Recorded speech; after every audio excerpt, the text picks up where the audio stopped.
ജില്ലയിലെ ഒരു സ്വകാര്യ ആശുപത്രിയിലെ ലാബ് ടെക്നീഷ്യനായിരുന്നു നിഖിൽ. ആശുപത്രിയിൽ എല്ലാവർക്കും ഇഷ്ടമുള്ള ആളായിരുന്നു. അധികം സംസാരിക്കാത്ത സ്വഭാവം.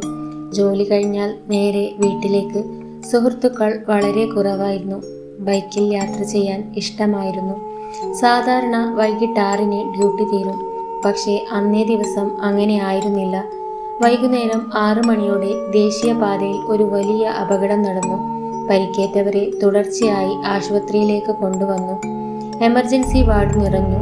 ഡോക്ടർമാരും നഴ്സുമാരും ലാബ് സ്റ്റാഫും എല്ലാവരും ഓടി നടക്കുന്ന അവസ്ഥ. രക്തപരിശോധനകൾ, സാമ്പിളുകൾ, റിപ്പോർട്ടുകൾ. സമയം എങ്ങനെ പോയെന്ന് ആരും അറിഞ്ഞില്ല. രാത്രി 10 മണി കഴിഞ്ഞപ്പോഴാണ് നിഖിലിന് ഒന്ന് ശ്വാസം വിടാൻ സമയം കിട്ടിയത്. ശരീരം മുഴുവൻ ക്ഷീണിച്ചു. ആശുപത്രിയുടെ ഗ്ലാസ് വാതിൽ തുറന്ന് പുറത്തേക്കിറങ്ങിയപ്പോൾ തണുത്ത കാറ്റ് മുഖത്ത് തട്ടി. പാർക്കിങ്ങിൽ കുറച്ച് വാഹനങ്ങൾ മാത്രം. നഗരത്തിൻ്റെ തിരക്കും ശബ്ദവും കുറഞ്ഞിരുന്നു. ബൈക്ക് സ്റ്റാർട്ട് ചെയ്ത് വീട്ടിലേക്ക് പുറപ്പെട്ടു. നഗരം പിന്നിലായതോടെ റോഡ് വിജനമായി. ഇടയ്ക്ക് അടഞ്ഞുകിടക്കുന്ന കടകൾ. 1-2 വാഹനങ്ങൾ മാത്രം. നിഖിൽ ഹെൽമറ്റിനുള്ളിലൂടെ ഒരു പാട്ട് മൂളിക്കൊണ്ട് പതുക്കെ യാത്ര ചെയ്തു. അപ്പോഴാണ് മുന്നിൽ ആളുകൾ കൂട്ടം കൂടി നിൽക്കുന്നത് കണ്ടത്. ദൂരത്തുനിന്ന് എന്തോ അപകടം നടന്നതായി മനസ്സിലായി. ബൈക്ക് വേഗം കുറച്ചു. റോഡരികിൽ ഒരു കാർ നിൽക്കുന്നു. ചുറ്റും ആളുകൾ. ആരോ ഫോണിൽ സംസാരിക്കുന്നു. ആരോ കൈകൊണ്ട് വാഹനങ്ങൾക്ക് സിഗ്നൽ കൊടുക്കുന്നു. നിഖിൽ ബൈക്ക് ഒതുക്കി നിർത്തി. എന്തുപറ്റി? അവിടെ നിന്ന് ഒരാൾ പറഞ്ഞു, ബൈക്ക് ആക്സിഡൻ്റ് ആണ്, ആംബുലൻസ് വിളിച്ചിട്ടുണ്ട്. അവൻ മുന്നിലേക്ക് ചെന്നു. റോഡരികിൽ ഒരു യുവാവിനെ ആളുകൾ ചേർന്ന് എടുത്തു കൊണ്ടുപോകുകയായിരുന്നു. മുഖം വ്യക്തമായി കാണാൻ കഴിഞ്ഞില്ല. ആളുകൾ ചുറ്റും നിൽക്കുന്നതിനാൽ ഒന്നും മനസ്സിലായില്ല. കുറച്ചു കഴിഞ്ഞ് ആംബുലൻസ് വന്നു. പരിക്കേറ്റ യുവാവിനെ അതിലേക്ക് കയറ്റി. ആളുകൾ പതിയെ പിരിഞ്ഞു. നിഖിലും ബൈക്ക് സ്റ്റാർട്ട് ചെയ്ത് യാത്ര തുടർന്നു. ഏകദേശം 5 മിനിറ്റ് കഴിഞ്ഞപ്പോൾ റോഡരികിൽ ഒരാൾ കൈ കാണിക്കുന്നത് കണ്ടു. ഒരു യുവാവ്, ഏകദേശം 25 വയസ്സ് പ്രായം. കറുത്ത ജീൻസ്, ചാരനിറ ഷർട്ട്, തോളിൽ ചെറിയ ബാഗ്. മുഖത്ത് നല്ല ക്ഷീണം. പക്ഷേ സംസാരിക്കാൻ ഇഷ്ടമുള്ള ആളാണെന്ന് ഒറ്റ നോട്ടത്തിൽ തോന്നും. നിഖിൽ ബൈക്ക് നിർത്തി. ചേട്ടാ, കുറച്ച് മുന്നോട്ട് വരെ ലിഫ്റ്റ് തരാമോ? എൻ്റെ വണ്ടി പണി തന്നു, അവൻ പറഞ്ഞു നിർത്തി. ആളുടെ സംസാരത്തിൽ തന്നെ ഒരു നിഷ്കളങ്കത തോന്നി. മാത്രമല്ല, ഇനി ഈ സമയത്ത് വണ്ടി കിട്ടാനും പാടാണ്. കയറിക്കോ, അവൻ നന്ദി പറഞ്ഞ് പിന്നിൽ കയറി. കുറച്ചു നേരം ഇരുവരും മിണ്ടിയില്ല.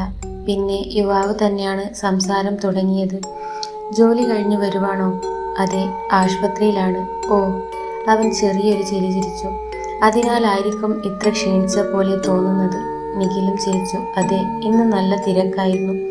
അല്പസമയം കഴിഞ്ഞപ്പോൾ ഇരുവരും സാധാരണ സുഹൃത്തുക്കളെപ്പോലെ സംസാരിക്കാൻ തുടങ്ങി. ആ യുവാവിന് സംസാരിക്കാൻ വലിയ ഇഷ്ടമായിരുന്നു. ക്രിക്കറ്റ്, ജോലി, ബൈക്കുകൾ, സിനിമ, ഓരോ വിഷയവും മാറി മാറി വന്നു. ഒരു സമയത്ത് അവൻ പെട്ടെന്ന് ചോദിച്ചു, ചേട്ടന് പ്രണയമുണ്ടായിട്ടുണ്ടോ? നിഖിൽ ചിരിച്ചു. ഇല്ല, ഭാഗ്യം. അവൻ പുറത്തേക്ക് നോക്കുന്നത് പോലെ ഇരുട്ടിലേക്ക് നോക്കി. ഉണ്ടായിരുന്നെങ്കിൽ ഇപ്പോൾ എന്നെ പോലെ ആയേനെ. അവൻ്റെ ശബ്ദം ആദ്യമായി അല്പം മാറി, അല്പം സങ്കടം കലർന്നതായി. നിഖിൽ ഒന്നും പറഞ്ഞില്ല. അവൻ തുടർന്നു. 5 വർഷം ഒരാളുടെ പുറകെ നടന്നു. എല്ലാം ശരിയാകുമെന്ന് വിചാരിച്ചു. കുറച്ചു നേരം നിശബ്ദത. പക്ഷേ ചില ആളുകൾ പോകാൻ തീരുമാനിച്ചാൽ പിന്നെ പിടിച്ചു നിർത്താൻ പറ്റില്ലല്ലോ. നിഖിലിന് അവനോട് സഹതാപം തോന്നി. അവൻ തൻ്റെ കഥ പറയുകയായിരുന്നു. ആരെയും കുറ്റപ്പെടുത്താതെ, ആരോടും ദേഷ്യമില്ലാതെ, വെറും ഓർമ്മകൾ പറയുന്നത് പോലെ. അവളെ ഞാൻ ഇന്നും വെറുക്കുന്നില്ല, അവൻ ചിരിച്ചു. പക്ഷേ ചില രാത്രികളിൽ ഒറ്റയ്ക്കിരിക്കുമ്പോൾ ഓർമ്മ വരും. സംസാരിച്ചു കൊണ്ടിരിക്കെ സമയം പോയി. നിഖിലിന് അയാളെ വർഷങ്ങളായി അറിയുന്ന പോലെ ആയി. കുറച്ചു കഴിഞ്ഞപ്പോൾ ഒരു ആശുപത്രിയുടെ വെളിച്ചം ദൂരെയായി കണ്ടു. അപ്പോൾ യുവാവ് പതുക്കെ പറഞ്ഞു, ചേട്ടാ, ഇവിടെ നിർത്തിയാൽ മതി. നിഖിൽ ബൈക്ക് ഒതുക്കി നിർത്തി. ആശുപത്രിയുടെ ഗേറ്റിന് മുന്നിലായിരുന്നു അവർ. ഇവിടെയാണോ? അതെ. ഇത്ര രാത്രി? യുവാവ് ചെറിയൊരു ചിരിയോടെ പറഞ്ഞു.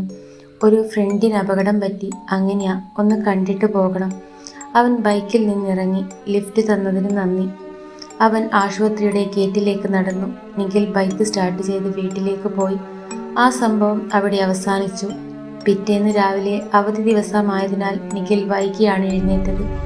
ചായ കുടിച്ചുകൊണ്ട് ഫോൺ എടുത്തു. വാട്സപ്പ് തുറന്നു.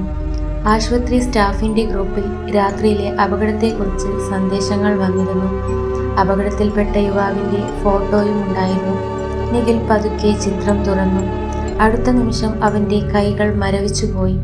ഫോട്ടോയിലുള്ളത് തലേ ദിവസം ബൈക്കിൽ ലിഫ്റ്റ് കൊടുത്ത അതേ യുവാവായിരുന്നു. അതേ മുഖം, അതേ ഷർട്ട്, അതേ ചിരി. നിഖിൽ വീണ്ടും വീണ്ടും ചിത്രം നോക്കി, തെറ്റാണോ എന്ന് ഉറപ്പാക്കാൻ. പക്ഷേ തെറ്റില്ലായിരുന്നു. ഗ്രൂപ്പിലെ സന്ദേശങ്ങൾ വായിച്ചു. അപകടം നടന്ന സമയം നോക്കി. അവൻ ലിഫ്റ്റ് കൊടുത്ത സമയത്തിനു മുമ്പ്, വളരെ മുമ്പ്.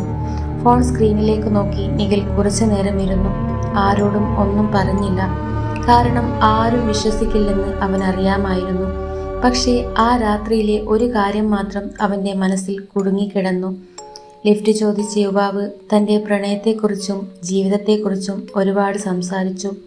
പക്ഷേ സ്വന്തം പേര് മാത്രം ഒരിക്കൽ പോലും പറഞ്ഞിരുന്നില്ല.